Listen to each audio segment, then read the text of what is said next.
see people that come to Christ and immediately they're baptized and their lives were far from the Lord.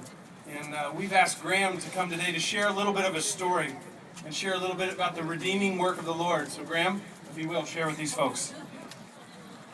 Well, first off, I was raised in a Christian home, and I like to say that I mean, it was a good home. I can only hope to be half the Christian father that my dad was to me.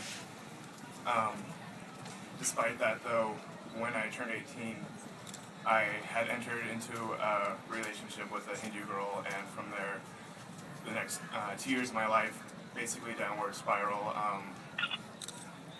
Just the broken, lost love that comes from someone who's not an equal believer in you.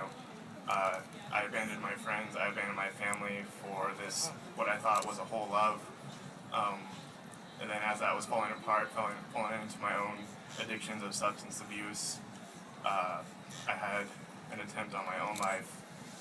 But despite all this, God was still there. Even when I thought I didn't have anyone, God still had me. He sent me down south.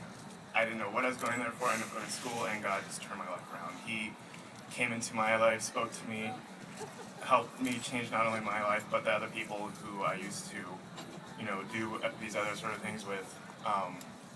And it's just after a year and a half of turning my own life around, like after the empty love, the substance abuse, the lost friends, the attempt on my own life, like there was nothing and there has been nothing else that myself or anyone else could ever experience that's more real than the grace and merciful love of God. And that's why I'm here today, is because God's grace is a balance to me and all of us. So